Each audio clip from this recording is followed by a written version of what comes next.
Support for this show, Politics Done Right, comes from politicsdoneright.com, publishers of How to Make America Utopia, Take Away the Economy from Those Who Rigged It, As I See It, Class Warfare, The Only Resort to Right-Wing Doom, It's Worth It, How to Talk to Your Right-Wing Relatives, Friends, and Neighbors, and other books written by Egberto, Willies.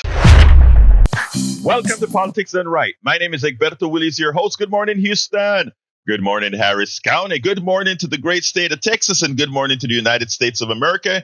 Good morning to the entire world receiving the signals from our great internet created by whom? Again, we the people, your innovation, your intellect. It's what created it, but now controlled by the billionaires like most of everything else that we will, in the long run, recover. Anyway, folks, before we get started, we move on to the great folks in the studio. And I don't use the word great folks in the studio lightly. I mean that from the depths of my heart for people making this happen with the utilities that we have. Buenos dias, los hermanos in the studio.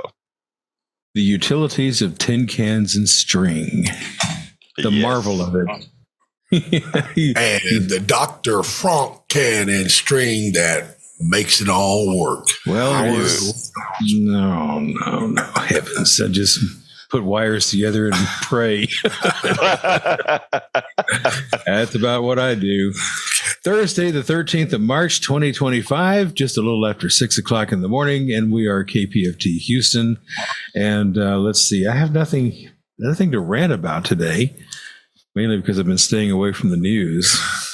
It's depressing. Oh my God, no rants from you? Oh, madre mía, ¿qué está pasando? Anyway. Well, I've been actually working on computer systems. I've got a new one that I just put together, programming it. It's going to replace our weaker sisters. One that has been in service for a couple of years. It's tired. It needs to go retire for a while. But we'll keep it around for, a backup. But anyway, Jack has a whole page of wisdom this morning, and I think we should get to that. All right. Let's hear from Jack. Good morning, Egberto. How are you? Good morning, my brother. Talk to me. Okay. International push for consumer boycott of U.S. President Donald Trump is pushing policies that are hurting the citizens that voted for him. He is turning allies of America into trade war enemies. Our allies are planning to boycott U.S. consumer goods. This will serve to alienate and isolate America from the rest of the world. If American consumers would consider using a consumption boycott to isolate Trump and his cabinet of billionaires who are not qualified to handle the machinery of government, America just might escape the downward economic spiral President Trump has put America and the rest of the world in. Well, this is of no big surprise, really. Beware of awakening an angry democracy. Franklin Roosevelt said it himself. He goes, beware, an angry democracy waking up is a powerful thing. Yes, that's paraphrased. That's paraphrased from Franklin D. Roosevelt.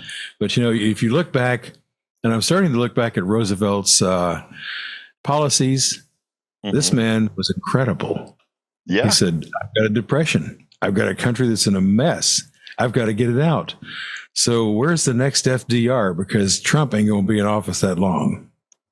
Not at all. And, you sit down and you wonder often, are these guys serious, or what is it that's their intent? Because, a fifth grader understands that we're in trouble. But anyway, today is Thursday, which means it's Neil Aquino's day. That is the founder of the Houston Democracy Project, HoustonDemocracyProject.com. Notice I always call that out because I want people to realize that they have a place to go when they want good info, good local info mostly, but he covers just about everything. Good morning, el señor Aquino. ¿Cómo estás? How are you doing, my brother? Oh, very good. Good morning. Good morning, global audience, radio audience, streaming audience, chat room audience. Great to be here. And Trump is awakening The Canadian election, it looked like the Conservative Party was headed to an easy win. That's not the case anymore. In Greenland, they had parliamentary elections, and they made clear they don't like Trump. And I have seen a few stories. I saw one story suggesting that the alt-right was in trouble, or I don't know, in trouble, but stymied in Europe. And that folks are realizing they do not want to spend their lives as a colony of the United States and Russia, and they are rethinking. So Trump is mobilizing folks, and we'll hope that mobilization comes here. I actually think it's interesting that the favor that Trump is doing to you. There's something that conservatives talk about that I learned to be true, and that is if you just allow. They put it more in a harsher manner. Oh, if you give people free stuff, they don't work. I mean, that's not quite the story for most people, but it is a story for a certain percentage of people. And when it comes to countries, if countries, the leaders of countries are responsible for the wants of their people, and if another country will spend on defense, if another country will do a whole lot of things for them, that means they can be that much more rewarding to their citizens, etc. I honestly think that the United States, by no longer coddling, and I don't use that word negatively, but by no longer coddling Europe, it is going to result into a net positive for Europe in that they are no longer going to be linked with the United States in whatever, during the Iraq war, they were linked to the United States. During all the wars that we want to have, they are linked to us. Not that they weren't a warring people, but they aren't so much anymore. And I think in the long run, what it does is it, as opposed to making them an ally, it doesn't necessarily make them an adversary, but it'll make them in the next 10 years somebody to contend with. No longer is it going to be United States policy that dictates Western policy. There are going to be two poles dictating Western policy. So we'll see what happens going forward. But anyway, before we go to tag, what's the story for today, El Señor Aquino? Well, I've been out at a few protests lately, and written about them on the Houston Democracy Project blog, HoustonDemocracyProject.com. A couple Saturdays ago, I was at a protest of elected officials. So it was kind of a press conference as much as a protest, but they call it a protest. Mm-hmm. And Al Green was there. And Al Green was in the news for getting kicked out of the House of Representatives. And I think the interesting thing about Al Green, these elected officials who were there, Gene Wu, Molly Cook, and we should thank him for being there. Green is calling for protest. Green is calling for MLK-like protest. And I just wanted to put that out there. He is one of the few electeds who is saying, don't defer to me, don't wait for me. He said, don't wait for Congress to act. They're too weak-kneed. That's exactly what he said. So I think it's important to say that for people to know that. And these electeds who stand with him, and we appreciate the ones who do, because most electeds didn't show up for that event. The Bishop Dixon was there. He said they had invited them all. But that's what they're saying. So as this goes on, and as we end up in the streets, it's important to know. I went to a pro-Ukrainian protest at Post Oak and Westheimer. That's that big Starbucks across from the Galleria. And they had about 115 folks. And let me, as an aside, tell you, there sure is a lot of red light running. I encourage our police, if you want some traffic safe, please go to Post Oak and Westheimer. And what I noticed, we talked a little bit about this before we went on the air. I had wished that the Ukrainian folks had built wider coalitions. They have about 115 people, but not a single black person. And it was disappointing because so much of the and this is directed really at the Ukrainian folks. There was so much multiracial support of these people from the passing moment. And it was you felt that the Ukrainian folks had flags, they had signs, they knew each other, they had T-shirts, they'd done the work, but they hadn't built coalitions. So it was a lesson to I think to every organizer to reach out. This is a great, big, diverse city, and the Ukrainian folks sure need allies, and they're finding that none of these Republicans are their allies. And then lastly, I was actually at the John Cornyn Houston protest. We had 58 people. So I just want to put a plug out where there are every Tuesday, 11:30 to 1, 5300 Memorial Drive. It's really important that people see others like themselves willing to protest. We had a great crew of 58. Senator people ask me all the time, does Senator Cornyn's staff or anyone ever come down? No, they don't. But it's really important people see each other. Protest.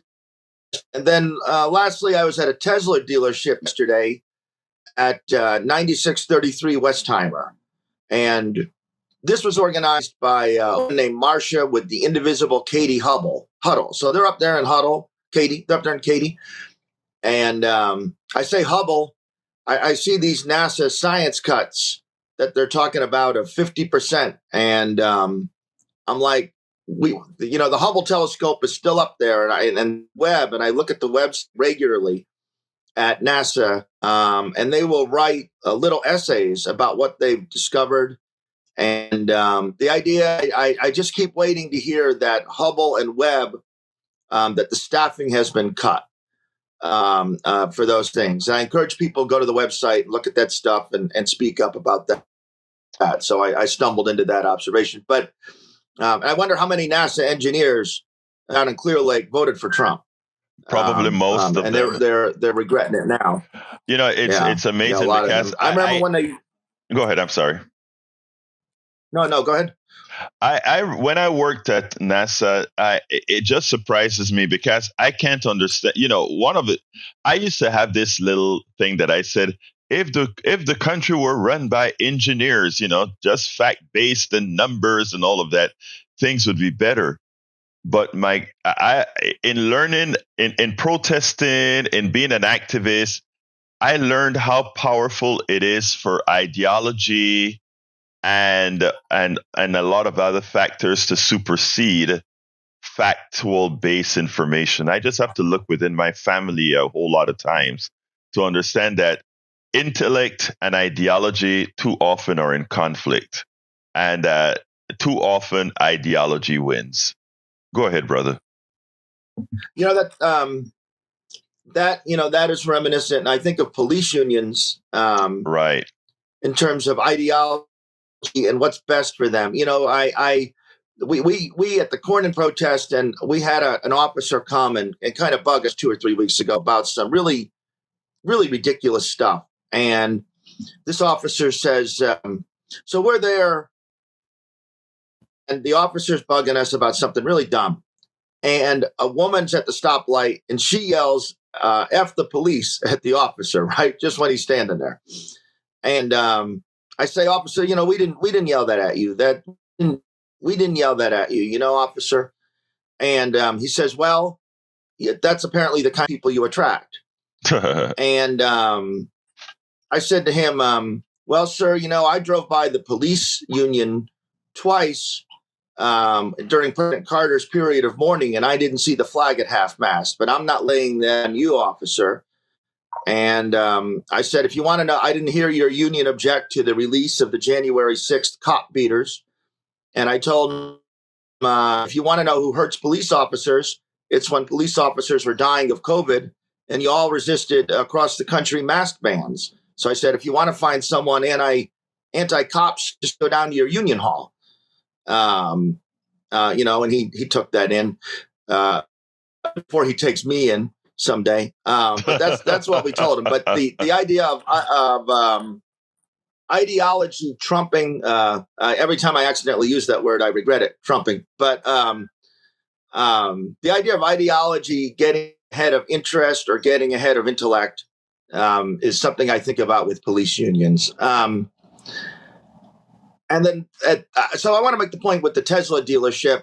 So Marsha and Indivisible Katie Huddle, and the next protest will occur when you organize it. That's the point. The next protest, people will say, when's the next protest? Let me ask you to hold on. That's your second blog. Let me ask you to hold on that one. Let's bring Tag in, and then let's talk about your second blog thereafter. Tag, come on in, my dear brother. And folks, the telephone number is 713-526-5738. Again, the number is 713-526-5738. Brother Tag in Michigan, how are you doing? And before, I want to welcome Joe from Los Angeles, California. Welcome, Joe. Talk to me, Tag. Well, the first thing I want to say is call that phone number that Egberto just mentioned and donate to the station. Maybe we can get rid of the August drive too. Hey, you know what? If we could do that, that would be great. And that starts from people just giving continuously as they hear our show. We would actually not need fund drives. Thank you for that, Tag. That is such a prescient statement. Anyway, what's up, my brother? Well, I love that Neil Aquino has come on today and talked about protests because that's what I wanted to talk about. Let's hear it. You know, there are probably, I see the military, the veterans being very deeply vested in this MAGA movement. But I just saw an article this morning that the veterans are now planning a protest Saturday in Washington to protest the loss of our constitutional rights.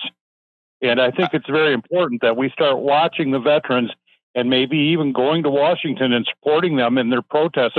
I expect to see it'll be a monthly or weekly protest here pretty soon from our veterans. And I think that needs to happen. And it needs to happen because if they're protesting, they're going to wake up the MAGA veterans to flip the switch here. So what do you think? Actually, I think that is such the great idea because right now, I don't know if you listened to the show that I did when I spoke about the problem with protesting and the excuses that Donald Trump will use to declare martial law. And that is, within 90 days, he's supposed to receive a report as far as instituting the Insurrection Act, okay? And that will give him authority to do a whole lot of things outside of the Constitution. Now, the thing about it is when you're working outside the Constitution, the only way you enforce that is via the military. And, you know, many of the militaries are veterans. If you get the favor of, just as you're saying, Tag, if we have the favor of the veterans, which they're, you know, Musk and his crew are royally screwing. If we get them on board, to put it all bluntly, it's game over. Because for every veteran out there, there is a son or a daughter in the military. And trust me, the son is not, and the daughter is not going to go against the father in a whole lot of cases. So, I love that. I want to support our veterans, not selfishly, but because they've earned it. But I also want to support the veterans because we need to ensure that when Trump gets that report in 90 days about the possibility of effecting the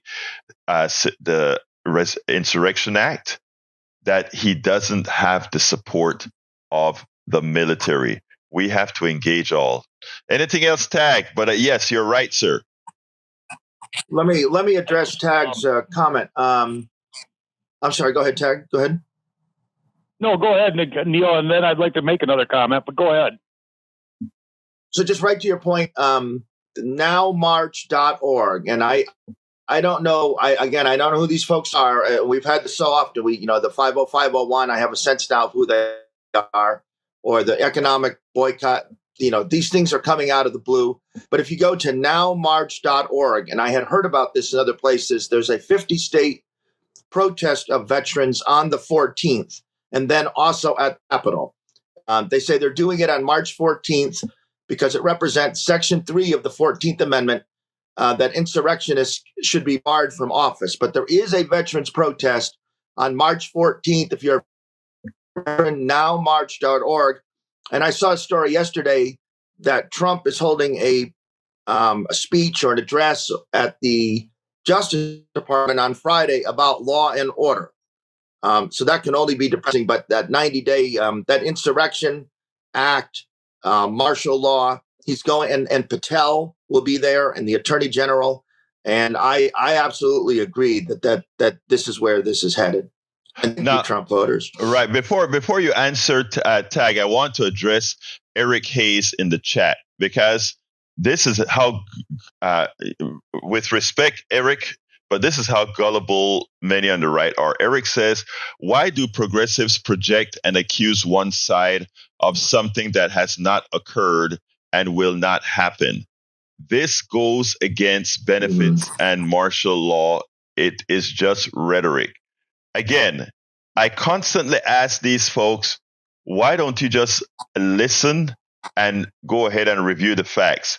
One of the executive orders was to determine if Donald Trump should invoke the Insurrection Act.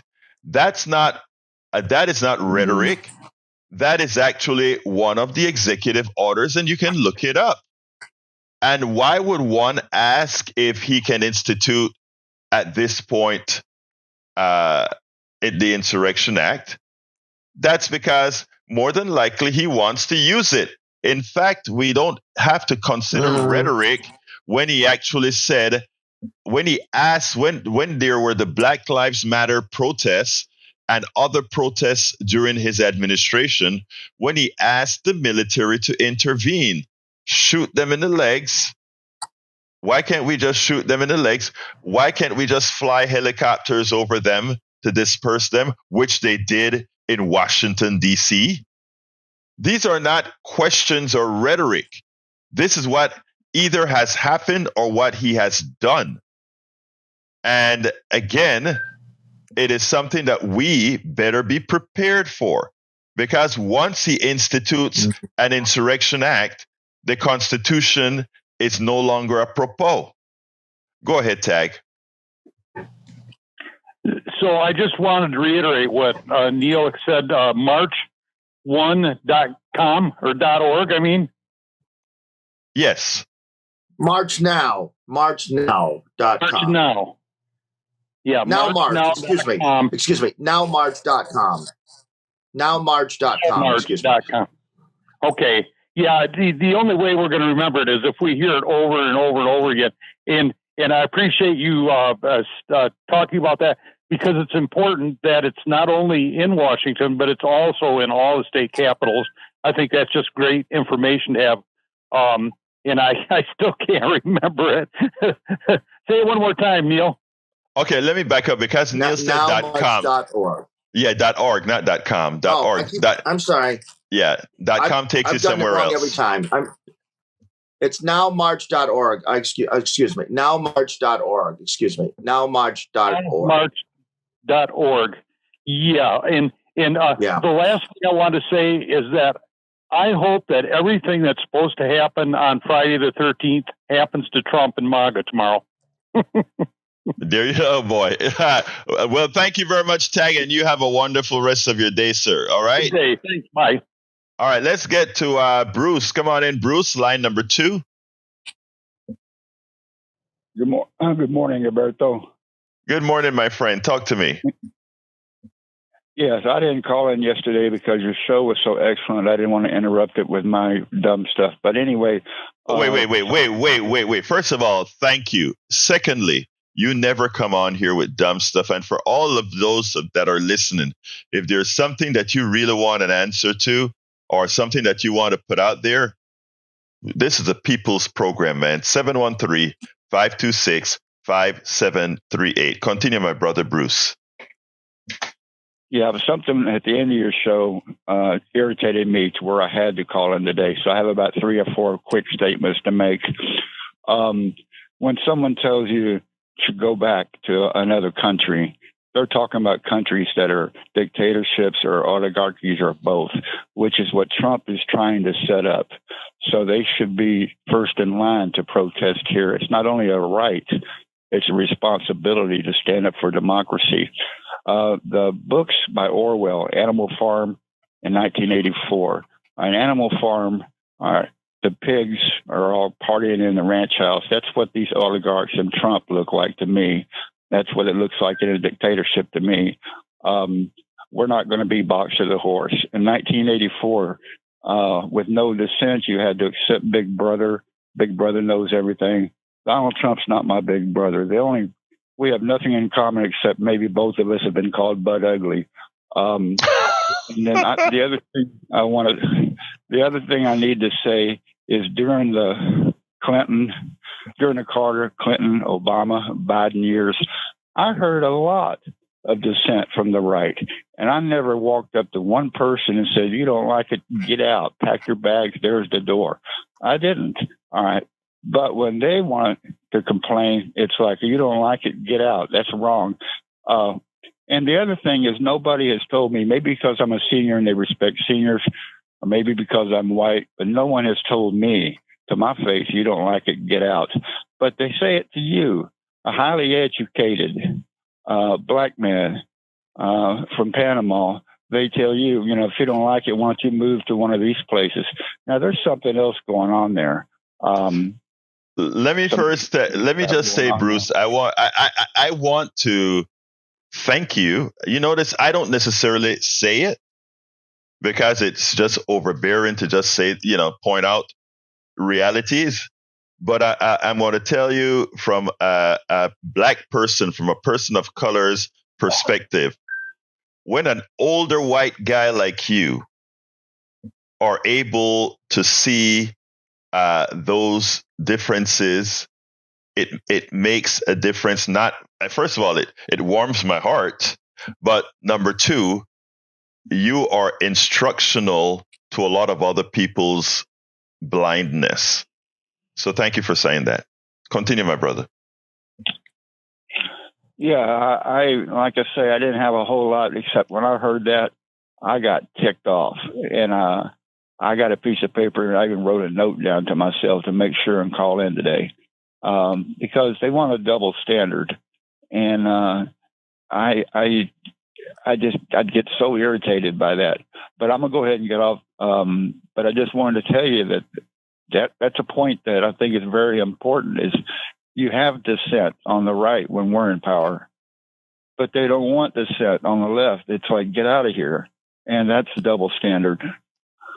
Thank you, brother. You have a wonderful rest of your day. All right.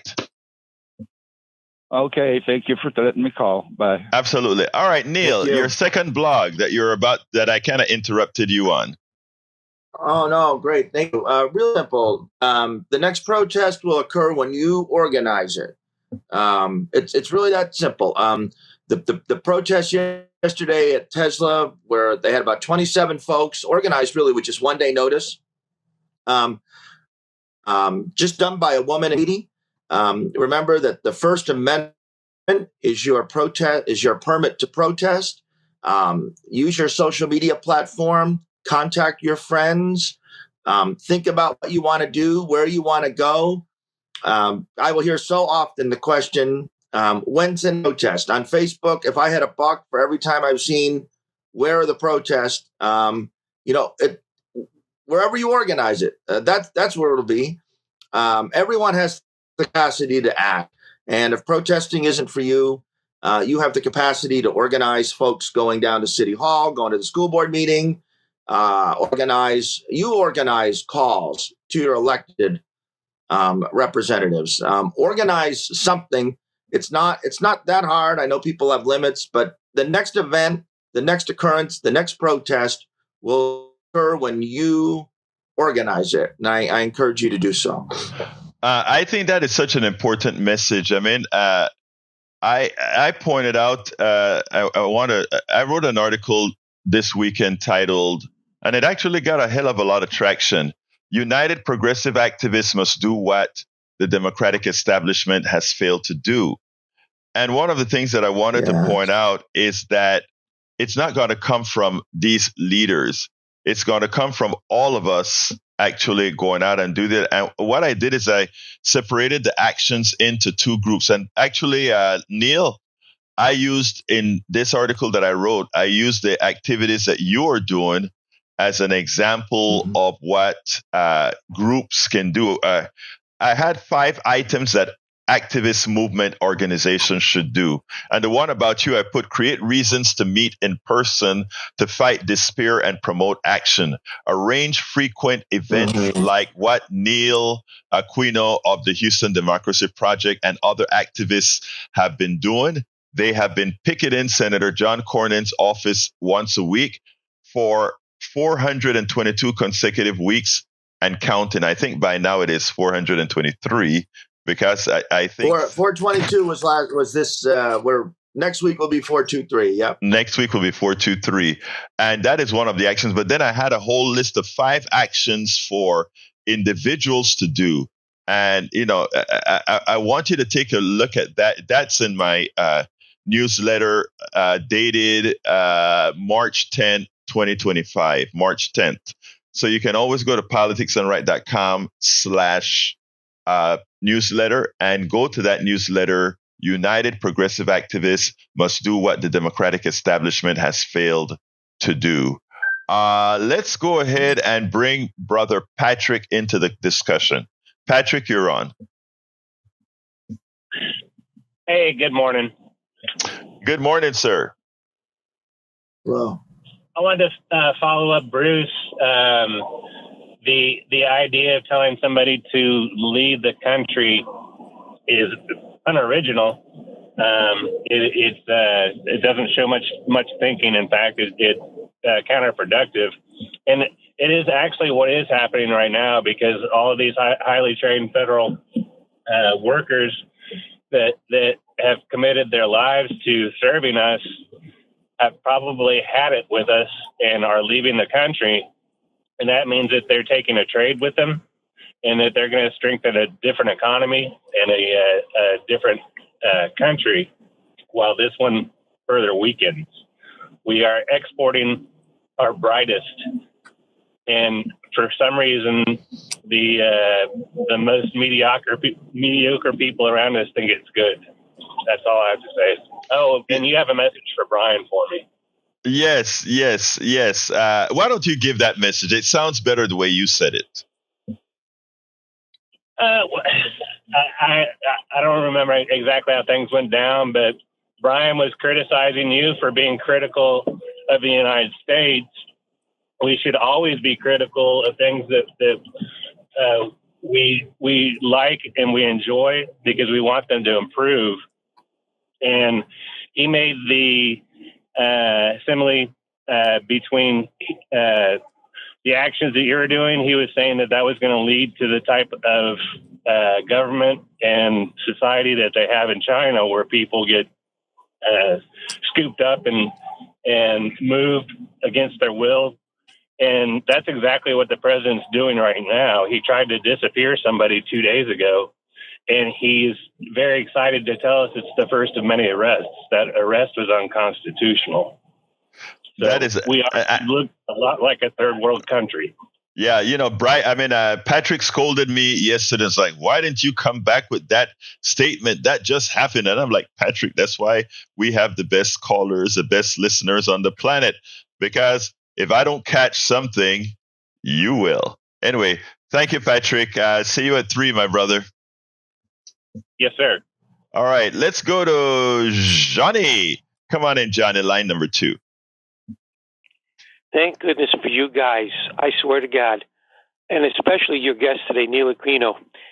Neil Aquino, thank you for what you said. You jogged my memory just now. You reminded everybody that your permit to assemble and protest is in the First Amendment, your free speech rights. So here's my question. Right. I'm 65, and I don't remember when this happened, but I'm pretty sure growing up as a kid and a teenager that we did not need to go to the police department and ask their permission to assemble with our friends and relatives in public to protest something that was important to us. So let me ask you, when did this start? Did this start in the Reagan years that we had to have police permits to protest? What's the history of this stuff? Please educate us, because I'm well. All I can speak. I can't speak. Go ahead, Neil. I can't speak something broader than Houston. I speak very quickly to my experience. Most people before they protest do not ask for a permit. It's been my experience. You do need a permit for sound amplification. You do need a permit if you want to take over or march in the street. That permit will be denied. For the mayor's office of special events is not keen on First Amendment uses to take a street. But when you do ask for a permit, you get the police involved, and they will start asking you endless questions. Who's the organizer? How long is this event? What are you trying to accomplish? If your protest is big enough, there was an event for 3 years called the March for Black Women at Emancipation Park, and it was the Women's March for Black Women, and it's kind of spurred by the Women's March, and they would go to the permit office, and they were forced to hire so many cops. They were forced to just spend thousands of dollars for these cops, for this crazy police presence that to me had no other genesis but that these folks were Black. So wait a minute. Go ahead. I'm sorry. Let me get this straight. So libs have to hire cops to beat them up if we do something that they don't like. That's number one that bothers me. The number two is you mentioned two questions that right away gets my shackles up. You said that they want to know who's organizing this and what do you hope to achieve? What business is it of a police? If you're going to have a permit, they should want to know only one thing. What streets are you going to be taking up and for how long? That's it. That's all their business is. This is ridiculous. We have so many things in this country that we have to work on. We have to define the job description of the U.S. president and vice president. We have to. This so-called president has exposed unwittingly so many defaults in the way our government is organized, especially with the jobs and duties of the president. And also what we need to do, we also have to pass laws now that govern what police can and can't do with regards to our First Amendment rights. There's so much that has to be done. And it bothers me that we have to pay police, but we pay taxes for them to serve and protect us. Oh, wait a minute. That's for the oligarchs. That's right. They get to call the police out, and the police come out right away, and they show up in drastic numbers to intimidate us, and we're the ones that pay their salaries. Okay, I get it. Have a great day. Thank you very much, Johnny. Did you want to add to that before we go to Bruce? Neil? Yeah. So there's a little bit of nuance to that, and I always try to get this right, because you don't have to over dramatize what the police are doing. Be wary of police repression or over policing.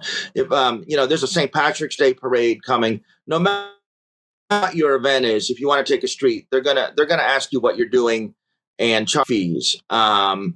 With protest, they're not going to give you probably that permit for the street. And I also say that in terms of oligarchs or the more wealthy, one of their functions is to protect property. Then that is as important to them, if not more so sometimes, than protesters safely. But I want to make clear that it's not a specific targeting of protest. Any event would have to do it. Okay. The one thing I think we have to, when Johnny mentioned the few things that they need to know, the amount of time it's going to take, and the location, etc. If it needs policing or whatever, that's what they're paid to do. They're paid to maintain order, and they can go ahead and do their normal job to maintain order, but they should not be holding on nobody's rights. Let's go ahead and go to Bruce. Come on in, Bruce. Yeah, Egberto, I had one more point I wanted to make. In the 1980s, in a bar, I was talking to a guy that had fled Argentina. His brother had been murdered. His brother, a doctor, happened to resemble physically someone that they were after. So he had to flee because he got his retribution. But he told me that just to talk politics, just to criticize anything, you had to meet secretly. Some of the businesses would have a back room that they meet at a prearranged time and have a lookout just to sit down and have a conversation. All right. So when I hear you or when I hear Brian, all right, I appreciate what we have here. We should love what we have here. That's all. Yeah, thank you very much, Bruce. And that is important, right? That we can actually have disagreements and not only talk it over, but somebody eventually wins or get their way while the other persons try to build a base of support. Look, we accept that we lost the election in 2024. On our side, there was no, for those who are progressives, there's no problem in saying, well, our people didn't show, we lost the election. And a lot of people are saying we're getting what we deserve in the destruction that Donald Trump is affecting on the country. But at the same time, we're also doing things to mitigate said destruction to try to make us a better country, because it is clear that he's destroying the country. Not only Americans see it, but the rest of the world is actively watching it and talking about it and acting accordingly. So thank you for that sentiment, Bruce. Let's go to that go comment ahead. that he's destroying the country. I want to emphasize that they are saying repeatedly that they are going to tank the economy in the hope of bringing manufacturing. That's bad. That's what they're saying. I mean, it's important that we really define what's going on so we can fight it properly. They really are talking about destroying the country. They are talking about using the Insurrection Act. None of this is hyperbole, and it can be difficult for decent people to get their heads around it because most people's hearts aren't this dark. But that it's true. It's true. But it is based on something that no economic system, whether it is capitalism, socialism, fascism, none of these economic systems give any validity to crashing an economy with the expectation that you will get manufacturing out of it. It makes no sense. It makes the same sense that supply side economics will somehow trickle down. The reality is you should always have economics based on what the masses want, because that is the only thing that is sustainable. And, the actual... this is 5 inches destructive. Exactly. Yeah. I think our brother Brian is on the line. Brian, come on in. Yes, I'm here. Good morning. Good morning, sir. First off, President Donald Trump never ran for political office. And the first time he did, he won the highest office in the elected United States of America. All right. Can I interrupt you to ask you why is that a good thing? Okay. The second point is he probably just made a ceasefire between Russia and Ukraine. And you're talking about the economy. Okay. That's what you're talking about. Okay, let me qualify. He went to the DMZ. Okay. He met escorted to a dictator to try to get peace in the region. And you talk about the economy. Yeah. Everything that is good, it's bad. You'll turn something bad. The same thing he does. Brian, none of what you just said was good. None of what you said was good. And let me elaborate one at a time. Number one, you accuse us of speaking about the economy, something that affects all Americans, over him becoming the first, that as he was the first time he ran, he became president. That's not a good thing. Government is not business. And that is the biggest problem that oligarchs would like you to believe. Government is not business. They serve different purposes. I don't want a heart surgeon working on my femur. I don't want a brain surgeon working on my heart. Government is one thing, and business is something else. And they may share a few things in common, but mostly they don't. Business's sole purpose is to make a profit for its shareholders, not government. Government is not there to make a profit. Government is simply there to serve people at whatever it costs. Second, when we talk about what occurs in that he made a ceasefire between Ukraine and Russia, I suggest you look at the news today, because Russia is balking, and Russia says no peace until 2026, and Russia always as well is saying all the land that we have captured illegally we must keep. So be careful when you give credit for this non-existent ceasefire in Ukraine. Thirdly, when you speak about going over to North Korea, well, if North Korea was really a friend, why will North Korea, and listen to what we had to say, why will North Korea be one of the supplier of several items to Russia to assist? And secondly, why would you even consider working with, not South Korea, North Korea is what I'm talking about, North Korea. Why would you use North Korea as your frame of reference?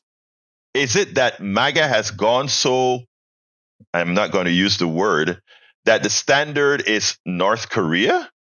Come on, man. Continue, Brian. What else do you have to add? Okay, what you said is totally brainwashed. Okay, you want the government to run your life? No, the government. But I put it this way: if I had if I had somebody to run a life, it sure wouldn't be a corporation. In other words, if I had the choice of government, we the people, or corporations, we the rich shareholders, it would be the government. But that's not what I'm saying. That is what you have been trained to hear. But that's not what I'm saying. I said government has a purpose. And it's different than that of corporations. Corporations aren't there to help you, Brian. Okay? And any day, no. Corporations are, again, that is your complete misunderstanding of our economic system.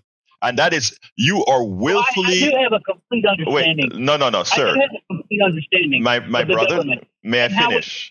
May I finish? You don't understand capitalism. You don't understand business. If you simply read the books on capitalism, it'll tell you what drives it.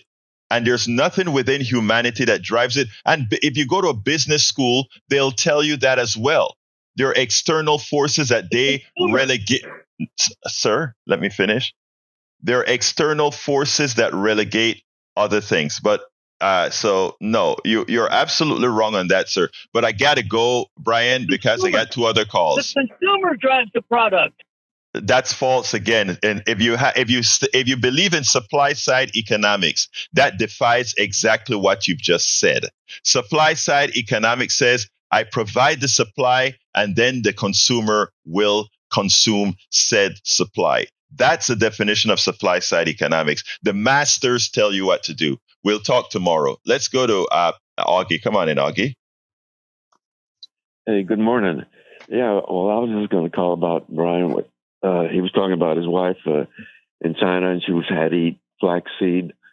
And, well, what about here in America when the Republicans are denying food for the children at school, when they're denying care for the citizens that are broke, that they don't have money to feed their family?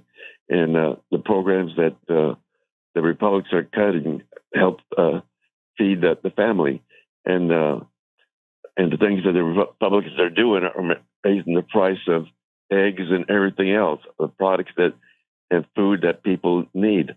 So he was talking about that, and he was talking about China, the communist leaders, and Trump admires the communist leaders.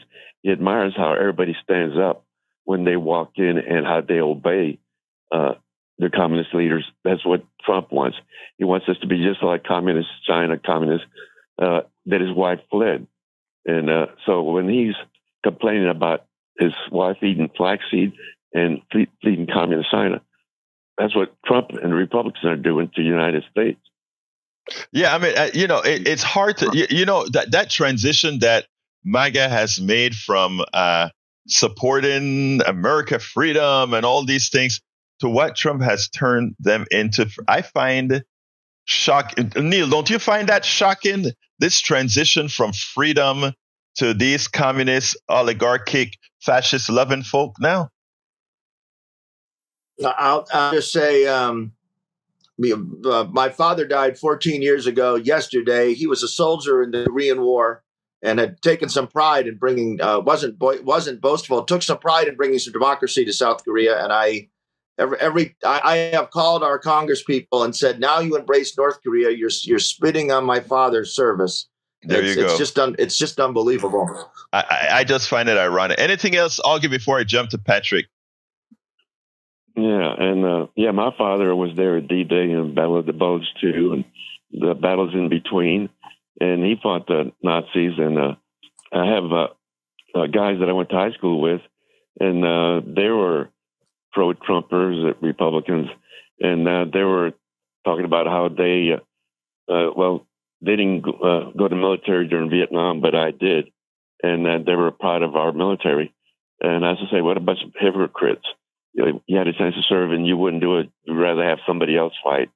And in fact, we have, it's so hard for our recruiters to get Americans to join the military that they had immigrants join our military. It was immigrants that fought for us in Afghanistan and Iraq. I think they had like 1,600 active duty military. It is amazing how little, it's amazing, Augie, how little. Oh, I'm sorry. Spoke over you. Yeah, but that's okay. It is amazing how little folks realize that there are a lot of Panamanians that came over and died in Korea, came over and died in Vietnam, came over and died during World War II because America was actively recruiting them all over the world. And they don't tell you that about these immigrants, right? But yeah, we've been doing that for a long time now. But Augie, I'm running out of time and I need to get Patrick in one more time. Okay, brother? Well, thanks. You have a wonderful day, sir. And thank you for your contributions. Let's go to Patrick. Come on in, Patrick.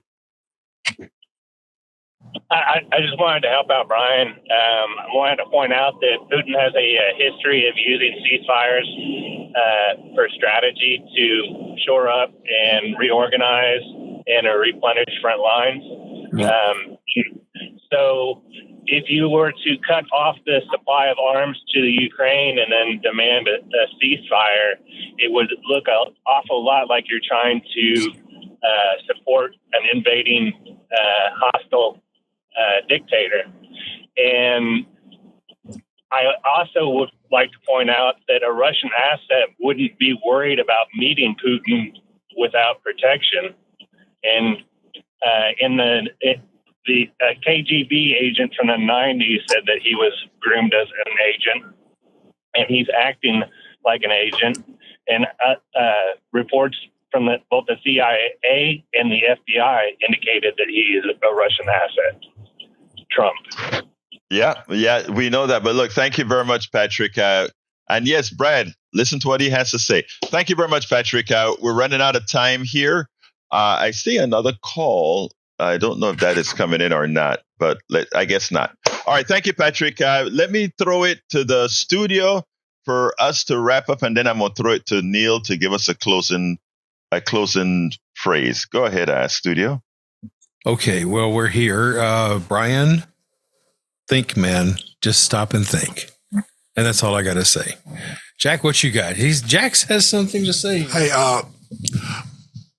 Tag called and said that the people that were organizing the protest was the National Order of Women, and it formed in 1966. Wow. Tell him thank you. See, hey Neil, you see why I said we have the best listeners, man? Go ahead. Yeah, just beware of a bunch of angry women because you don't want to get in their way.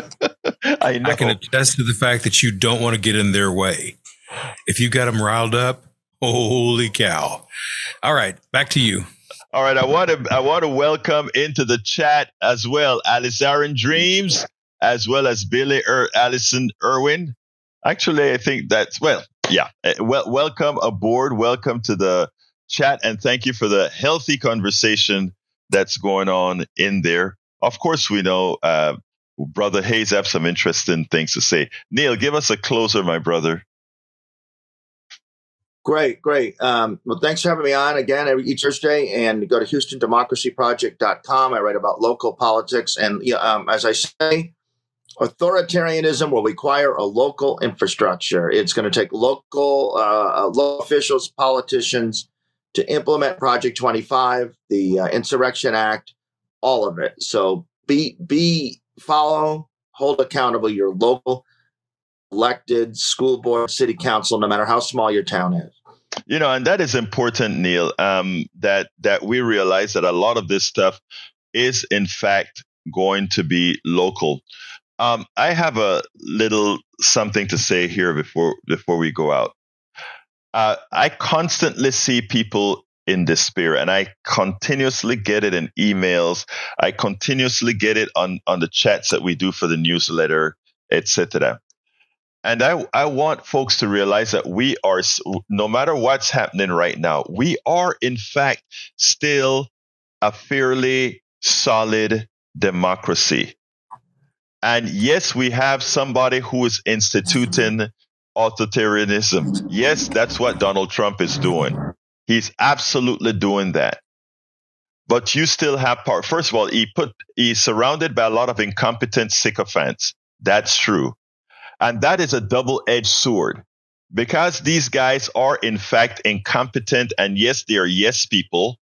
And because Donald Trump lacks the real ability to govern, he doesn't have to be successful if we all do our jobs and engage. politicsdoneright.com/newsletter. Check out the article, United Progressive Activists Must Do What the Democratic Establishment Has Failed to Do. Love you all. My name is Egberto Willies. This is Politics Done Right. And you guys know how I end this baby. What? Out. Support for this show, Politics Done Right, comes from politicsdoneright.com, publishers of How to Make America Utopia, Take Away the Economy from Those Who Rigged It. As I See It, Class Warfare, The Only Resort to Right-Wing Doom. It's Worth It, How to Talk to Your Right-Wing Relatives, Friends, and Neighbors, and other books written by Egberto Willies.